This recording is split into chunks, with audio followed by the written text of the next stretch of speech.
motema etondetaka bien poezi nyonso ya motu ya nasi natondi bolingo na yo yesu nzambe na ngai miso emoni preve edutaka te etinda se motema endima wi nasi namoni bolingo na yo nasimbi mpe bikamano yesu e papa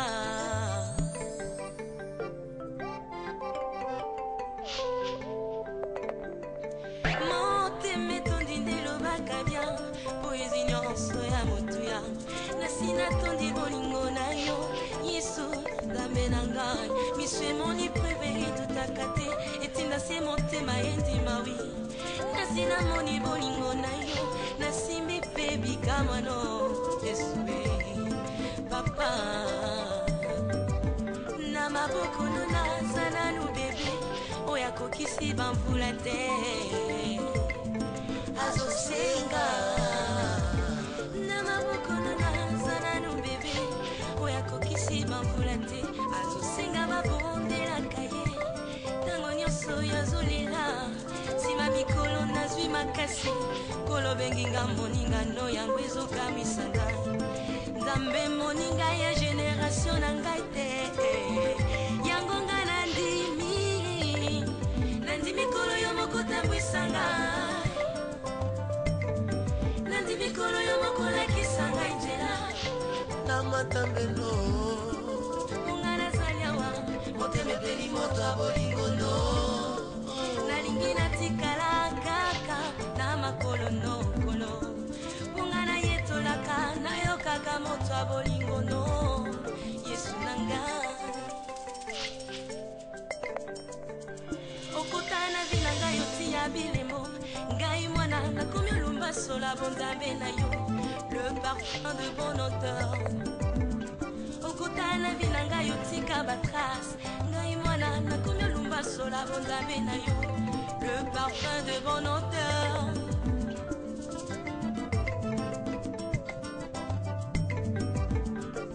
kombo oyo olingaka kobenga ngai yango te mpe bapesa ngai balar yo tiaka tina ngai bato balingi babomango balonga te bakolonga te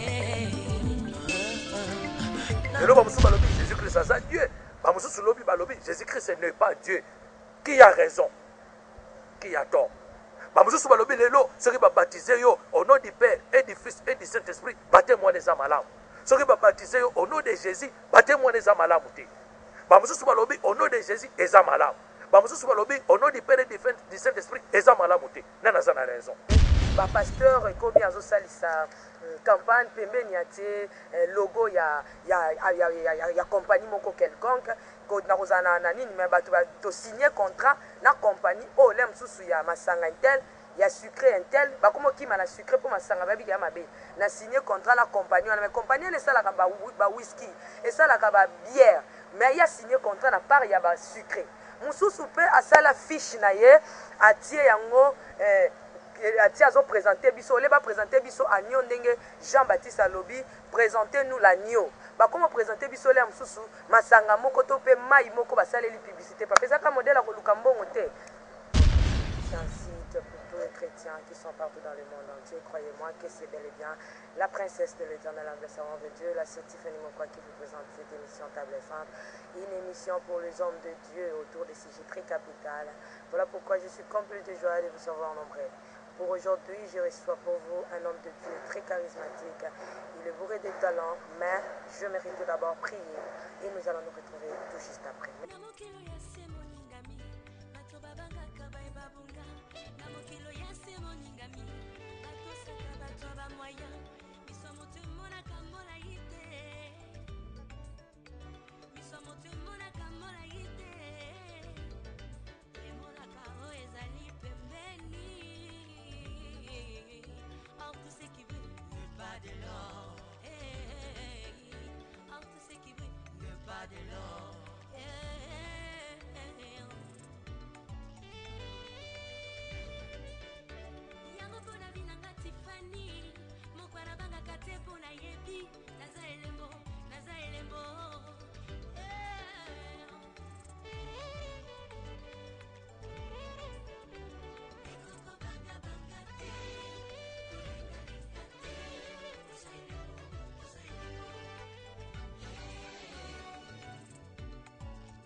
tia bacharisme mpe bacapacité na nzoto na yo yango ntango ofandaka yo moko otutaka tolope elobaka yes alleluya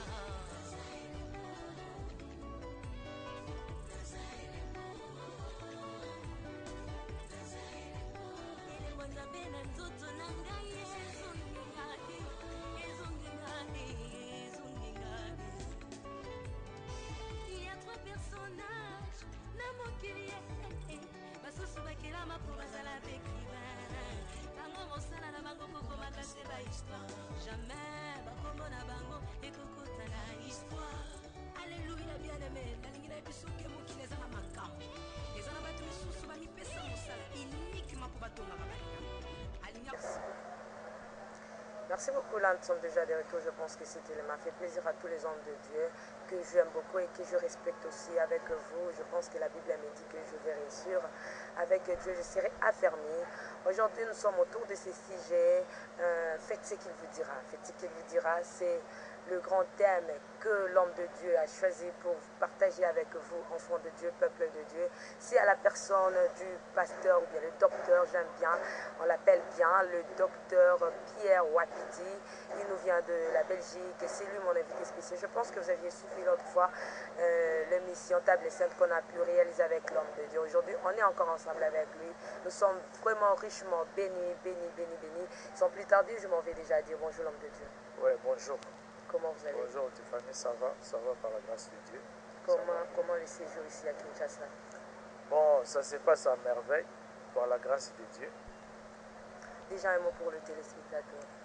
Bon, un mot que je vais donner, je vais saluer tous les frères, toutes les sœurs qui me suivent par les réseaux sociaux, dans toutes les chaînes des réseaux sociaux où Dieu m'a fait grâce pour que je puisse passer et leur livrer la révélation de la parole de Dieu. Là où ils sont, en Europe, en Amérique, en Afrique du Sud, et partout, je leur salue vraiment au nom du Seigneur Jésus-Christ et je leur souhaite de bonnes fêtes de fin d'année au nom du Seigneur Jésus-Christ de Nazareth. Quelles ont été les appréciations des enfants de Dieu, de peuple de Dieu par rapport à l'émission qu'on a réalisée? Bon, par rapport à l'émission qu'on a réalisée, j'ai reçu quand même des coups de téléphone venant de l'Europe, de l'Afrique du Sud, les gens qui sont habitués de me suivre dans des réseaux sociaux et qui ne savaient pas que j'étais en voyage. Alors qu'ils me téléphonaient à mes numéros de l'Europe, ça ne passait pas du tout. Alors quand ils ont suivi les Nazaréens, ils ont vu un numéro de la RDC. Et c'est après qu'ils ont commencé à m'appeler. Et puis moi, je leur ai dit que je vous prévenais que tout le mois de décembre, je ne serai pas en Europe et je serai en Afrique. Alors tout cela me donne la force et le courage de continuer à faire l'œuvre à laquelle Jésus-Christ m'a conféré. Merci beaucoup, nous sommes bénis. En face de nous, nous avons ces grands thèmes. Faites ce qu'il vous dira. Comment trouvez-vous ces thèmes? Donc, moi, ces thèmes, je trouve ça un peu révélatif. Parce que, tout d'abord, je voulais dire quelque chose, ma sœur Tiffany. Moi, je ne suis pas là pour juger l'Église du Seigneur Jésus-Christ. Je ne suis pas là pour juger les hommes de Dieu. Je ne suis pas là pour juger les enfants de Dieu. Parce que le Seigneur Jésus-Christ ne m'a pas conféré un ministère du jugement. Non. Il faut que les gens puissent comprendre le langage que je suis en train d'utiliser quand je leur parle de la part du Seigneur. Moi, j'ai reçu un ministère d'aller enseigner le peuple de Dieu. D'ailleurs, je dis toujours, mon ministère se compose à 4 points. Le premier point que le Seigneur Jésus m'a conféré, m'a demandé de faire, il m'a dit, allez dévoiler les œuvres du ténèbre. Allez démasquer le diable. Allez amener les âmes à la repentance et à la délivrance. Et allez et élever le nom du Seigneur Jésus-Christ de Nazareth, Yehoshua. Parce que dans la Bible, il y a 3 Jésus. Et une fois, on va en parler. Il faut vraiment qu'un enfant de Dieu sache quel Jésus qu'il est en train d'invoquer. Quel Jésus qu'il est en train de prier. C'est pourquoi moi, quand je cite le nom de Jésus-Christ, je termine toujours par Jésus-Christ de Nazareth, Yehoshua. Vous comprenez? Donc, moi, je suis là pour éclairer le peuple de Dieu. À ma qualité d'enseignant, à ma qualité de connaissant, parce que c'est ça le mot que j'aime aujourd'hui, les connaissants. Quand on me dit docteur, ça c'est un peu comme ça. Mais moi, j'aime qu'on m'appelle les connaissants. Donc, Oyo Ayebi, na lingala. Donc, Oyo Ayebi, nde mutu alakisaka ba Oyo Bayebi te. Docteur, bato balobi mingi ke olingi mpe kotia bakisa mingi si boyebi na yo, c'est comme si eza mpe mwa orgueil. Non, non, non. Po boyebi wana nkolo nde mutu apesi Non, yo. oui, par sa grâce. Je suis ministre de l'évangile par sa grâce. Je ne méritais pas d'être ministre de l'évangile. C'est par la grâce, comme Paul disait, c'est par la grâce que je suis devenu apôtre. D'ailleurs, il disait, je suis le moindre des apôtres. Il appelait les apôtres qui étaient restés à Jérusalem le mieux considérés. Tu vois, les connaisseurs de la Bible savent, quand Paul a travaillé, un jour il a demandé, non, il faut que je retourne à Jérusalem pour aller présenter mon évangile auprès des apôtres qui étaient mieux considérés. Vous comprenez? Donc ce n'est pas une question d'orgueil. Oyo ayebi, ayebi. Na kolobate ke na yebi nyonso. Ce que na lobi bongo, ça c'est de l'orgueil. Tu vois, parce que la Bible dit, nous connaissons en partie. Et chaque jour, Dieu nous complète cette partie qui est manquante à notre connaissance. Mais je ne peux pas ignorer que quand même Dieu m'a révélé quelque chose. Merci beaucoup. Je pense qu'en face de nous, j'avais déjà dit que nous avons ce grand thème, faites ce qu'il vous dira. Je pense que le lecteur de la Bible ou la lectrice de la Bible va déjà où est tirée cette phrase ou faites ce qu'il vous dira. Je pense que le domaine où il y a Marie adressé en gros et pas il y a serviteur bazaki na fête il y a Cana. Mais je ne sais pas de la part du docteur Alingi apprendre biso sousuni na boye binaye, faites ce qu'il vous dira. Ntango nyonso quand je lis la Bible nazomonaka makambo ya sika ezobima mikolo nyonso natangaka ngo namonaka makambo ya sika ezobima. Ezali passage moko na tiré yango sur l'évangile selon Jean au chapitre 2 oyo babengi l'annonce de Cana. Alors nous allons remarquer que Jésus a commencé son ministère par un mariage. Allez et assister dans un mariage avec ses disciples. Jean chapitre 2, au premier verset jusqu'au verset 12. Tu vois, les lecteurs de la Bible connaissent cette histoire. Je vais quand même le lire pour la bonne compréhension. Donc, Jean au chapitre 2, à partir du premier verset, la Bible déclare ce qui suit. 3 jours après, il y eut des noces à Cana en Galilée. La mère de Jésus était là. Et Jésus fut aussi invité aux noces avec ses disciples. Le vin ayant manqué, la mère de Jésus lui dit, ils n'ont plus de vin. Jésus lui répondit, femme, qu'il y a-t-il entre moi et toi? Mon heure n'est pas encore venue. Verset 5 qui nous intéresse aujourd'hui, sa mère dit au serviteur, faites ce qu'il vous dira. Tu vois, c'est là où j'ai tiré le titre de cet enseignement que je vais expliquer à l'église en général et aux enfants de Dieu en particulier, surtout à l'église de la RDC. Je sais que partout dans le monde aujourd'hui, nous remarquons que l'église de Jésus-Christ est en dérive. Il faut tout le makambundenge ezali. Dans la télévision awa tous les jours, un serviteur de Dieu a parlé sur les 4 points. Alors, il est le prophète des 4 points. Et parmi ces 4 points-là, qui a énuméré les points mususu. Alors, il va passer botika koko sabato, botika koko sabandini. Parmi ces 4 points. Alors j'ai été étonné, quand même j'ai eu les coordonnées de ces prophètes pour que je puisse les rencontrer. Parce que Batunos Obasoko parlait sur le même longueur d'onde que ce que moi je suis en train de révéler. J'aimerais bien rencontrer ces gens-là. Donc, mariage, Jésus a un ministère par un mariage. C'est le premier miracle que Jésus avait accompli, avait fait pour commencer son ministère. Ministère et bandit dans mariage. Invité Jésus à assister à la fête de mariage. Pourquoi? C'est dans le livre de Genèse. Donc, on a que Mokili et bandaki dans mariage.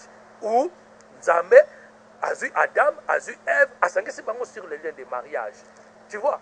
Donc, et Jésus, que la Bible nous parle, il est le deuxième Adam.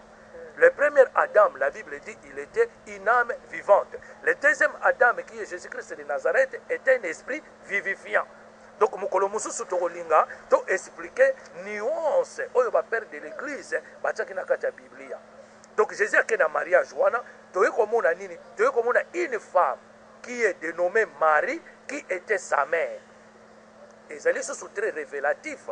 Pourquoi Marie azalaki mère ya Jésus? Et ça peut révélatif mokolo mususu nzamba ko sala grâce to lobela yango. Mais le lot to lobela faites ce qu'il vous dira. Balobi le vin ayant manqué dans cette fête. Donc, on a paix sur le vin, sur le plan spirituel, qu'est-ce que ça symbolise, le vin? Donc, on a alors, mais le autre, on a dit, faites ce qu'il vous dira. Tout le monde, Marie, a ça, la Jésus, que le vin ayant manqué, vin basali sous comme l'église d'aujourd'hui, non plus de vin. L'église, il y a le lot, et ça lui sous 20. 20 ezali les sous-soutien na kati na lingomba ya Jésus-Christ aujourd'hui. Toye komona ba côté si ba 20 étrangers na kati na église. Mokolo mosusu tokolobela les sous-soutien mwana. Alors mais Maria ce que nous retourne à Jésus, ils n'ont plus de vin. Est-ce que Jésus avait une brasserie? Oyo babanaki ou bien Jésus avait une vignoble? Oyo babanaki ko sala ba vin. Pourquoi que kolobani baza na 20? C'est ça la question que nous devons nous poser. Tant que nous avons la Bible, quand la Bible na mayele théologique, quand la Bible na mayele intellectuelle, na université, faut tant la Bible na mayele oizali spirituel, oyo molimo mosanto communicant. Yango wana, même un papa, même une maman qui est au fond d'un village qui n'a pas étudié, peut avoir la révélation, peut interpréter la Bible. Parce qu'il y a des gens qui interpréter pas d'une manière théologique, parce que la théologie nous met des fois dans la confusion. Le vin ayant manqué, Marie dit à son fils, ils n'ont plus de vin. Oh, est-ce que Jésus a une usine pour fabriquer vin? Est-ce que Jésus a une vignoble? Pour que nous ayons 20 zate. Parce que si nous avons un moto, nous avons un loko. Nde yo ke no senge aide que non bazali susu ne loko boyete en espérant que muto nazana ye azali na makoki ya kopesa bango loko wana. Mais pourquoi? Parce que Marie avait la révélation sur la personne de son fils. Marie avait la révélation. Marie a yebaki Jésus-Christ de Nazareth azalaki nani. Parce que ezana mokolo moko ange ayaki kobimela ye oyo apesa ki message que Marie okozwa zemi one koyana nguya molimo mosanto pe yo kobota mwana wana bakopesa comme Emmanuel Dieu avec les hommes. Comment cela se fera-t-il? Marie a mitunaki alobi mais oh ngai nazali nanu na yebi nzoto ya mobali te nakozwa zemi ndenge nini? Parce que biologiquement Marie a yebaki ke po moi sa zwa zemi esengeli atambola na mobali. Mais ngana tamboli na mobali te zemi yango na kozwa yango ndenge nini? Et ange alobaki na ye zemi yo kozwa yango ekokota na nguya ya molimo monsanto. C'est-à-dire le Saint-Esprit existait déjà. Il existait déjà. Donc Marie a yebaki ti aye kozwa zemi wana. Ti abombaki zemi wana. Ce que tozo tanga na livre ya Luc. Marie gardait toutes ces choses dans son cœur. Donc Marie a bombaki. Même fiancé na Joseph a yebisaki yete. Que ange abimela kinga tala lobi nanga iboye tala lobi nanga boye.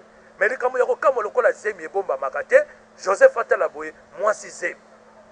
Posé mi babomba kangote suka ebimaka kaka.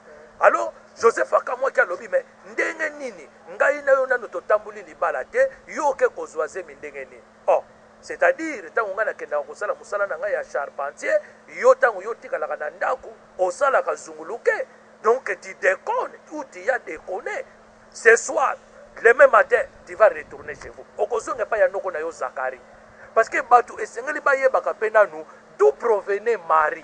Marie c'était la fille d'un sacrificateur. Papa na ye alingaka abota mwana ya mobali. Pona nini a sacrifié mwana wana selon la loi de Moïse.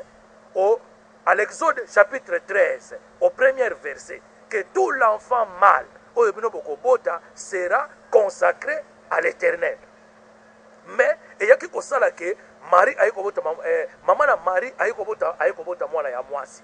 Alors papa azalaki découragé, alors mais non, ngana espérer que mwana ya mobali pona na pesa ye na sacrificature. ndenge nini ake kopesa mwana oboti mwana mwasi alors papa etungisaki alingaki Marie te raison pour laquelle bazwaki Marie bakei kotika ye epai ya oncle na ye Zacharie ake kovivre epai ya Zacharie na kati ya motema na ye avec l'amertume que papa alingi ye te. C'est pourquoi Marie s'est donnée toujours à la prière ake kokola epai ya Zacharie oncle na ye. Est-ce que vous comprenez un peu cette histoire? Docteur. Pour dire que, j'explique aux gens un peu, moi je suis chrétien gnostique, je suis chrétien gnos. Il faut comprendre en haut. Naza chrétien évangélique, naza chrétien pentecôtiste, naza chrétien mormon, naza chrétien baptiste, naza chrétien témoin de Jéhovah, naza chrétien kimbangiste, naza chrétien gnostique, naza gnos. Oya lingi aïba signification gnos akene na dictionnaire de la langue française. Akokuta explication kuna. Donc Marie connaissait la provenance de son fils Jésus-Christ. Omonia ndetango balinga babenga na ye na libala na butu wana nde ange mutu aye ko révéler na Joseph ko benga na mwasi te zemi ya asali kizunguluke te adekona ki te zemi wana ekota ki na nguya ya molimo monsantu que tu la gardes en mariage. De Joseph a gardé qui Marie. Mais balobi garder toutes ces choses dans son cœur. Ezali important na mwana na nzambe ayeba ko bomba ba secret mususu ya vie na ye, ba secret mususu ya ba révélation oyo nzambe za ko talisa ye. Et c'est très important. Na te kango toujours diable ayebi nyonso te. Soka ayeba ki nyonso alingaki koyeba mokolo ya suka mokolo ba ya kokanga ye. Ayebi nyonso te. Soka ayeba ki nyonso alingaki koyeba ke soki na bomisi Jésus akosekwa. Ayeba ki yango te.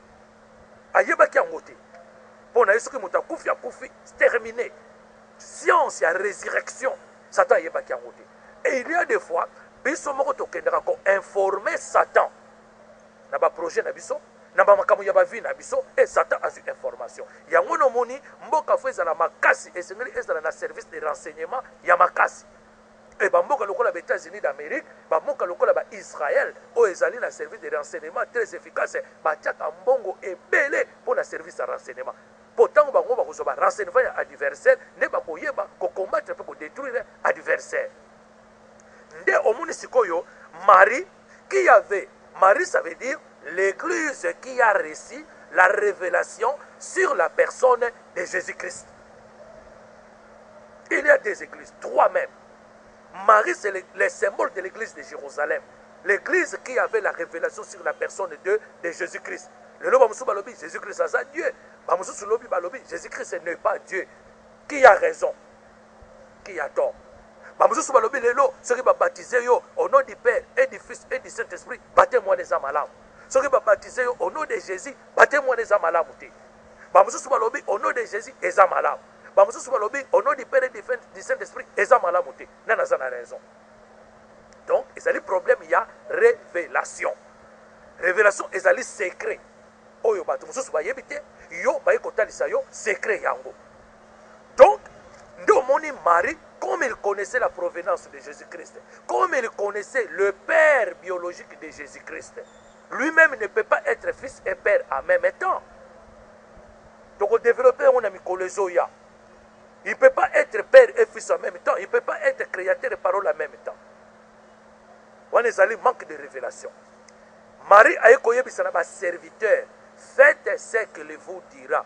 Bosala, oyo, ye, akoye bisabino, bosala. Il y a une Bible à lingala pe fo ezalaka. Même ya chiluba. Bosala, oyo esengel, oyo ye akoye bisabino, bosala. Nani mutakoye bisabino, bosala. Jésus-Christ. Moi, nanga Jésus-Christ. Mutakoye bisabino bosala. Mais Jésus-Christ, c'est la parole. Jean, au premier chapitre, au commencement était la parole. Et la parole était avec Dieu. Et la parole était Dieu. Donc Jésus-Christ n'est que la parole qui a été faite chair. Donc, Église Seigneur Salanine. Et ça là, oyo liloba na nzambe, eza kosenga bango basala. Est-ce que esengeli sikoto yeba eloko nini liloba na nzambe eza kosenga na bana ya nzambe eza kosenga na lingomba ya Jésus-Christ esala point d'interrogation ngwana est-ce que baza kosenga to kwesa kaka bato butu na moi kaka baza kokwesa bato baza kotouche bato baza kokwesa bato. Mais on a vu des catcheurs faire ça ici dans cette capitale. Tomonaki na capitale oyo ba catcheurs bazosala yango. À cette époque je n'étais pas encore dans les ministères. Na Paris même babengaki oyo bazalaki ba hypnotiseur oyo bazalaki na ba hypnose babengaki bango bazalaki kokwesa bato. Vous comprenez? Donc il faut toyeba eloko nini église esengeli esala eloko oyo église esengeli esala ezali na kati ya liloba yango mari akokende koyebisa na bango baserviteur bosala oyo ye akoyebisa bino bosala. Et tokolandana na kati na mokanda yango tokomona ke baserviteur mpe basalaki oyo Jésus ayebisaki bango basala. Remplissez d'eau ces vases. Bakende kozwa mafuta te bakende kozwa nde mai mpe batondisaki bavase wana. Est-ce que l'église lelo eza kosala oyo baserviteur basalaki batondisa mai na kati ya bavase? Tozali bavase. Paul alobi nous portons ces trésors dans ces vases de terre. Trésor nini toza komema na kati ya vase nzoto oyo baconsidéraki yango comme vase. Vase oyo eza komema trésor. Yango nomoni na livre ya Exode tango basalaki arche. Arche na kati nango ezalaki na 3 objets. Ezalaki na verge d'Aaron, ezalaki na tablette ya 10 commandements, pe ezalaki na vase d'or oyo ezalaki ko contenir manne na kati na yango. Alors manne c'est la parole de Dieu. Ezali symbolisme ya parole ya Nzambe. Ndenge nga navandi bo nazali vase na kati nanga na tondi sami na kati ya liloba ya Nzambe. Liloba wana yango wana nde Christ. Liloba wana yango nde uteke pa ya Nzambe, yango nde kangolinga. Nde siko tokoya kotala eloko nini baza kosenga na église ya Jésus Christ esala. Est-ce que ezali kobimisa bato kaka ba magorodo na libumu? Est-ce que ezali kaka kokwesaka bato? Est-ce que ezali kaka kolakisa bato prospérité sans toutefois leur montrer la modalité où qu'on peut adopter pour que tu deviennes riche? C'est ça la question oyo tokomeka ko éclaircir. Oui, merci beaucoup l'homme de Dieu. Je pense qu'on peut continuer jusque-là. Bana Nzambe bazaka na kati bazoze yaka docteur afungula pour que la humble servante pe akota na kati a tuna ba question docteur alobi est-ce que basali Nzambe lelo bazali vraiment koyebisa bango donc disons ko sala o batindi bango basala to bazosala oyo ezouta na mituna bango. Est-ce que docteur soko lobi osala la penkolo oyo yo moko kanisi ya malamu etambolisa musala ya nkolo ata konkola tindi yo tata koliloba na Nzambe tindi yo te mais ozosala ezobongisa. Toza exemple ya David azaki kanisi ete atongela nkolo temple pour que nkolo azaki na temple te asalela nkolo temple utaki pa ya na makomi te utaki pa ya Nzambe te nkolo biseke notika mwana kobongisa. Est-ce que ça mabe soki basala Nzambe lelo basali o nkolo alobeli bango te mais basali o bango babandi mais ezokendisa pe musala Nzambe tosa. Il faut oyo nyonso tokosala ezala conforme aux écritures, ezala conforme à la parole de Dieu. Ce que ezali conformité à quoi bon? Il faut ezala nde conforme aux écritures. Il faut ezala conforme. Ma sœur n'a pas posé question. Satan bato ya pesi misolo o bazana misolo ebele na kati ya mokili oyo o baza kodiriger mokili oyo yo kokono lobane Satan za mabe akoyebisa yo maintenant. D'ailleurs aujourd'hui ba message oyo baza ko préparer na nouvel âge o baza ko préparer lelo balobi il faut tote ya bato ke Lucifer aza mabe te Lucifer mutapesi biso mayele oyo toza kosala biloko nyonso ezosala na mokili mpo na bango aza mabe te mpo akomisi bango bariche baza kolia malamu baza kolata malamu. Est-ce que batamboli conformément à la parole de Dieu? Merci beaucoup. Nous retournons à la régie. Jésus-Christ, le lion de la tribu de Juda au sang de les Nazaréens. Merci.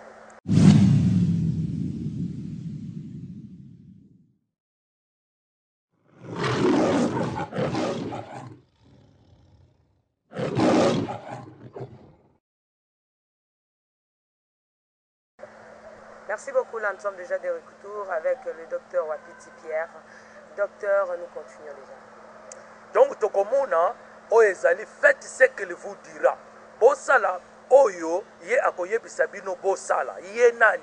Ye Jésus-Christ de Nazareth. Jésus-Christ est nani, la parole de Dieu, la parole qui a été faite chair, qui a habité parmi nous, pleine de grâce et de vérité, et nous avons contemplé sa gloire, une gloire comme la gloire du Fils unique venu du Père. D'ailleurs, ce qu'on appelle l'Apocalypse, Jésus-Christ, quand il était au ciel, on l'appelait parole de Dieu. Surtout que dans le livre hébreu, Jésus-Christ, dans le livre hébreu, tu as voulu ni sacrifice ni offrande, mais tu m'as formé un corps. Tu as voulu. Qui a voulu? Le Créateur, le Dieu Tout-Puissant. Comment lui-même peut se... Non, alors, faites ce qu'il vous dira. Et l'oko ya liboso, oyo église véritable. Nous sommes dans les véritables. Est-ce que vous êtes dans les véritables? C'est ça la question que les gens doivent se poser. Est-ce que l'église où je fréquente, est-ce que l'église où j'adore Dieu, est-ce que l'église où je prie, est-ce que c'est une église véritable de Jésus-Christ? Tu vois? Est-ce que le serviteur là qui se prétend être serviteur de Dieu, est-ce qu'il est véritable? Alors, mission ezalini. Ce qui bana ensemble, bokei na kati ya livre ya Exode au chapitre 12. À partir du verset 31, tina verset 32, okomona balobi na kotanga liloba ya Nzambe. Dans la nuit même, Pharaon appela Moïse et Aaron et leur dit: levez-vous, sortez du milieu de mon peuple, vous et les enfants d'Israël. Point. Allez, servez l'Éternel comme vous l'avez dit. Première œuvre, musala ya liboso oyo mutu tango bakango lié na Jésus-Christ.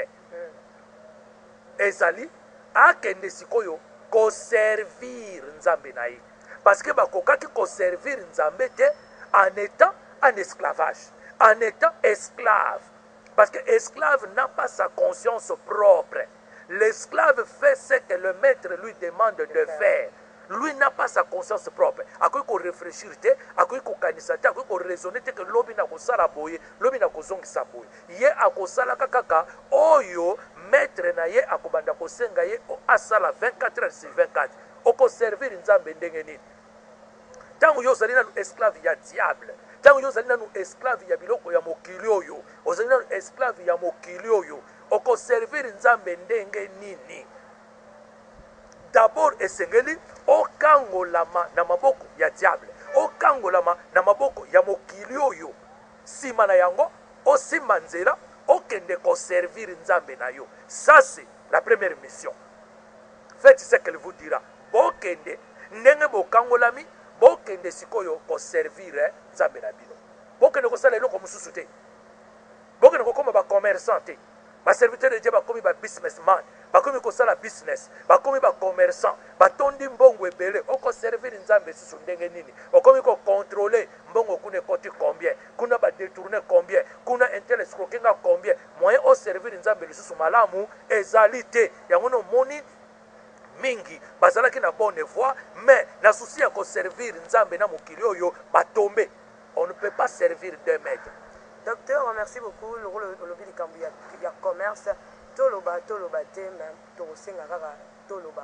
Po kokokanga na côté église église en colo biso yesu masiya nda kufela ki église na ye etonga na ye eza pasteur te eza prophète te eza évangéliste te eza docteur te ezali apôtre te yesu masiya ye moko akufela ki etonga na ye papa olobi likambo ya commerce lelo tozomona yango basali na nzambe nayebi te soki eza mabe bana na nzambe bolimbisa ngai mais docteur ameka mpe kopesa point de vue na ye bapasteur ekomi azosalisa campagne pembeni ya tie logo ya compagnie moko quelconque nakozala na nini me bato tosigné contrat na compagnie oyo le mosusu ya masanga intel ya sucre intel bakomokima na sucre mpo masanga babili ya mabe na signé contrat na compagnie wana mais compagnie wana esalaka bawhisky esalaka babière mais ya signé contrat na part ya basucre mosusu mpe asala fiche na ye atie yango atie azoprésente biso ole baprésente biso agneau ndenge Jean-Baptiste alobi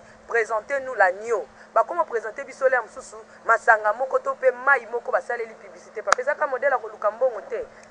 non bapambola miti yango lomoni tozoloba lelo l'église véritable ya Jésus-Christ ekovanda kaka na mission ekolanda ndenge monde soi-disant eza kodéveloppe to eza komarche te bango bakotikala toujours na kati ya liloba ya Nzambe. Alors ntango tokotala bato wana Paul alobaki des faux apôtres. Il y a parmi nous des faux serviteurs. Il y a parmi nous des faux apôtres. Ils sont apôtres à cause de leur ventre. Ngamu tunalobi yango te. Elobamaki na kati ya Bible na Thomas Paul. Alobi bazali ba apôtre, bakomi ba Thomas, bakomi ba évêque, ba mitie bakombo ebele au général, au évêque général, les choses qui ne sont pas dans la Bible.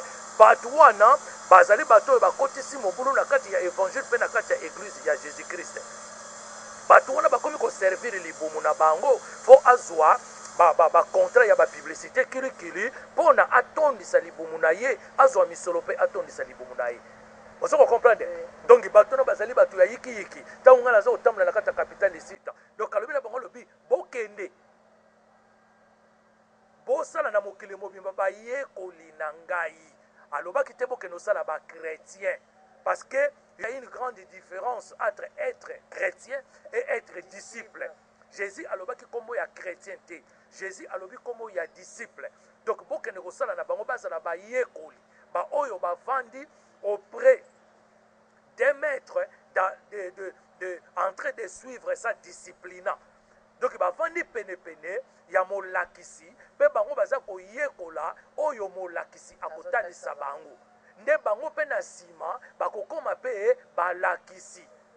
C'est ce qui se passe dans le monde. Quelqu'un qui était étudiant à l'université et il finit ses cours avec mention, avec des points là très excellents. Après il peut lobby comme un professeur. Non, moi aussi j'ai fui étudiant dans telle époque. Bakozwa batuna balabala te po bakende kotangisa ba étudiant kata université bakozwa batuna balabala te po bakoma ba enseignant ba instituteur pe ba institutrice bango batangaki place ya ba oyo batangaki avant. Tu vois, yango no moni ngai na lobaka chrétien. Il faut savoir aussi qui est un chrétien. Le mot là chrétien est cité que 3 fois dans la Bible. Et osomona etangami kaka 3 fois mot chrétien etangami kaka 3 fois na kati ya Biblia. Et bandaki na Antioche tango bamonaki elembo ya Jésus-Christ sur la face des disciples. Et batalaki balobi batoyo bazali ba Christos. Bazosala bango mabe bazozongisa te, bazofinga bango bazozongisa te, bavanda en communauté. Bavivaka en communauté, baliaka ensemble, bamelaka ensemble, balalaka ensemble, babondelaka ensemble. Balobi bazali ba Christos. Bazali ba disciple ya Yesu Christo. Donc, on est allé mission ya église. Et mais le autre chose comme on a bongo te. Tout ça comme on a comme déjà côté ya batu prospérité et c'est quand ya moto na yambi Christ te. O comme riche. Batu ba bis batu memi bango. Ma sœur, bino bozali ba journaliste, botambusaka ba micro, bokota na kata mangomba ya ndenge wana, botuna combien ba komi ba riche après ba séminaire ya modèle wana. 3 mois après, retourner dans ces églises, poser les membres de cette église des questions. Non, leurs presses sont corrompues. Ils font des choses qui vont oyo ekopesa bango lokumu et sengeli ba kenela bloko pona nini soki élection ezali ba benga ka ba observateur étranger. Parce que ba observateur étranger bango bakoya kotala soki élection et salami pena ndenge élection démocratique et salamaka kolongwana docteur ba fanatique na kati église ba et comme na ba fanatique atako makambo soki ne malamu te ya koma fanatique ya mutu aza fanatique ya Jésus te mais azali fanatique ya mutu ya muninga na ye mutu. Or que le fanatisme aveugle ngana za fanatisme ya mutu te. Ngala zali fanatisme kaka ya yemoko Hashem ya yemoko Yehoshua oya kufakine kulusu na tina masumu nanga na za fanatique ya mutu te ceux qui makambo tala moi bien te et sengeli to dénoncer yango to zongisa église ya Jésus-Christ na nzela sur la bonne voie to bimisa yango na kata déportation to bimisa yango na kata Babylone spirituelle to zongisa yango na Jérusalem tozongisa yango na Jérusalem tokozongisa yango na Jérusalem soki tokote ya batu vérité parce que balobi vous connaîtrez la vérité et la vérité vous affranchira. Omoni mission bokende botangisa bango allez faites de toutes les nations les disciples allez, dans Marc 16, alobi, allez et prêchez la bonne nouvelle à toute la création. Balobi, mauvaise nouvelle. Balobi, bonne nouvelle. Mais le soko qui nakata betonga mingi comme qu'on sa mauvaise nouvelle. Ba comme côté ya Satan, koleka Jésus-Christ. Okomona bazolo bela mingi Satan, bazolo bela mingi bandoki. Bazolo bela mingi mokili. Bazolo bela mingi ba bien matériel. Biso ba connaissant. Toyebi ke ba message wana ezali ba message oyo uti na kati ya franc-maçonnerie. Bote ya bango mokili oyo. Bote ya bango biloko ya mokili oyo. Bote ya bango bozu ya mokili oyo. Bolakisa bango bokonzi ya likolo te. Sikoyo batu bakomi lengele ndenge nini pona bokonzi ya likolo po bino bozolakisa bango kaka bokonzi ya mokili oyo ya se. Merci beaucoup, docteur. Nous sommes vraiment arrivés à la fin. Tokiti vraiment makasi. Tokomina suka émission na biso. Olobi était la kisi to remarquer question na biso suka ezali poto chlore to pesa lo suka to remarquer que pour la 6 jours docteur a trouvé de la honte aussi sa kakate faites ce qu'il vous dira to remarquer que kombo yesu comme tanga mamu qui est sur 100% na l'église ya lelo na bisika nyoso to kombo yesu ko tanga makasi comme tanga mata ata 10% pas mais 90% il y a futilité il y a banalité il y a buzoba. Oui, bazoko bangisa bandimi. Message komi bobangisa bango mingi. Tango bako bangisa mingi na ba message na bango nde bato bako ya komi pesa. Mais batongo bakango la makate depuis ba ya l'église. Batongo bakango la makate. Batongo bazui kaka bozuite. Batongo parce que ezali ba message oyo uti na ba mboka kilikili oyo toyebi. Message oyo mwase les amulai bato ba o bako landa ba kasake nga na suki te. Ona tozolo be la partie spirituelle. Tokoyi ko lobela pe partie sociale. Osomona na partie sociale pe dans l'église ezali balobaki tango Pierre amonaki ke batu baleki tango boteyi repentance bobimisi batu boteyi bango botangisi bango boya koteya bango partie sociale. Jésus alobaki que c'est lui qui a dit d'étinique oyo azana bilamba mibale akamata elamba moko akabela apesa na oyo azana ngo te.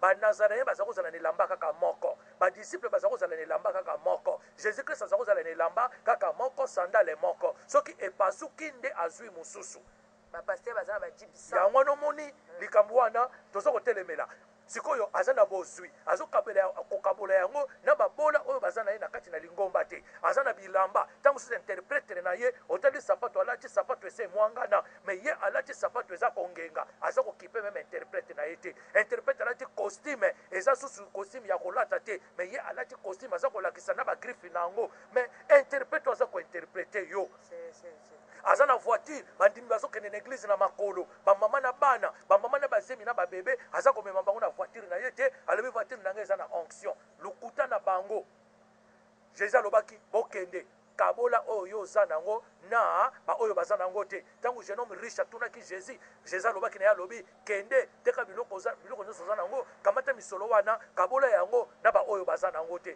jeune homme riche akimaki nde yo okozala vrai disciple baza kolakisa je m'étais très étonné chanteuse wana nga nayebi ye nasepelaka na ye mingi me mokolo mosusu alakisi chambre etonda basapato meke yo mutu moko ebela basapato ya boye mpo na nini okotala na orchestre na ye basere mosusu balataka meme pointure bazolata basapato etengama bazolata basandale ese mwangana. Ce qui est plus grave encore docteur ce qui est plus grave encore oui naka na système akobangisa bana nzambe na système akokosaka bana nzambe tozoyeba makambo nyonso ezosema docteur na information na yo iza na basali ya nzambe mosusu oyo okokanisaka apesi mondimi apesi ne mondimi te akopesi neti 500 francs boyokani na mondimi alobi ke napesi 500 francs na miso ya bato nakorécupérant na coulisse yo ozwi yo kozwa 110% na zwi bakanisi ke okabeli bato mbongo nzongo azokaba ne babien wana biloko wana toyebi yango maser omona mutu atelemi asateyaki na bampaka bino bampaka soki tolobi banani bakotia yo fo telema ngai na kotia 1000 ata okotia te bazosala bacheke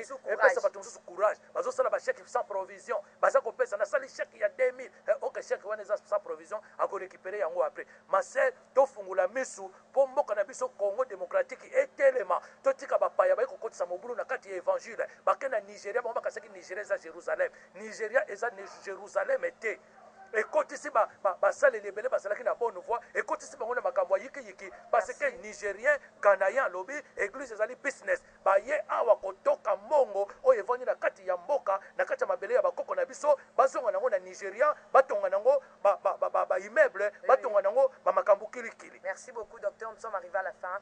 Mot de la fin dans une minute, docteur. Mot de la fin d'Angezali, Église ya RDC efungwama misu. Nous allons enseigner le peuple de Dieu. Kala mingi tenga na koya kovanda awa pona ko enseigner peuple de Dieu. Ba oyo bakolinga bazwa enseignement oyo ezali pire. Oyo kozongisa bango na Jérusalem, oyo kobimisa bango na Babylone. Bakoya tokotalisa yango. Merci. Bapaya baya kokosa biso te. Ba éminent homme de Dieu bazali awa. Pona ni pa uti Nigeria, lokuta na bango, église za business te. C'est œuvre de Dieu. Merci beaucoup, que Dieu vous bénisse. Je vous amoure trop de l'amour du Seigneur. Que le Dieu d'Israël, l'omniprésent, l'omnipotent, l'omniscient, c'est lui qui a été christifié sur la croix afin que nous ayons la vie. Pas seulement la vie, mais la vie en abondance. À Pamolabino.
Motema etondi nde elobaka bien poezi nyonso ya motu ya nasi natondi bolingo na yo Yesu nzambe na ngai miso emoni preuve edutaka te etinda se motema endima wi nasi namoni bolingo na yo nasimbi mpe bikamano Yesu papa.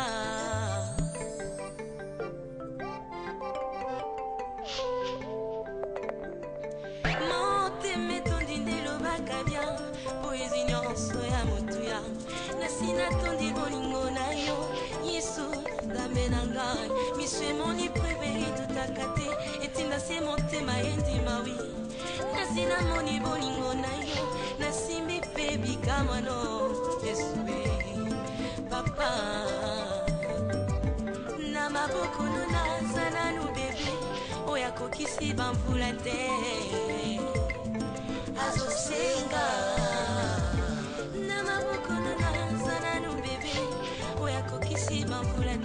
azosenga babondelaka ye ntango nyonso yazolela nsima mikolo nazwi makasi kolobenginga moningano yango ezokamisa ngai nzambe moninga ya generatio na ngai te yango nga nandi mikolo yo moko tambwisa ngai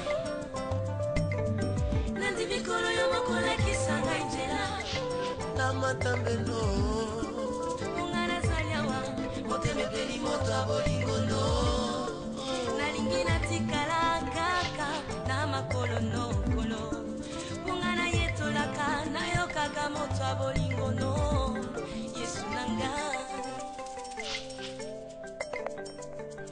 okotana vi na ngai otia bilemo ngai mwana nakomi olumba sola bonzambe na yo le parfum de bon odeur okotana vi na ngai otika batrace ngai mwana nakomi olumba sola bonzambe na yo le parfum de bon odeur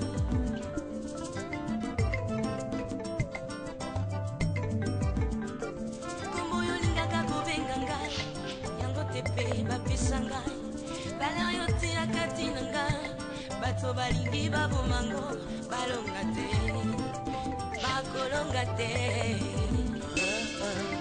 na mutu nazotambola na bangeloko te awa zobatela ngai ata na moleli nazotambola nalenga nini osimbi ngai loboko David a dit même si je marche dans la vallée de l'ombre de la mort je ne crains aucun mal parce que tu me protèges.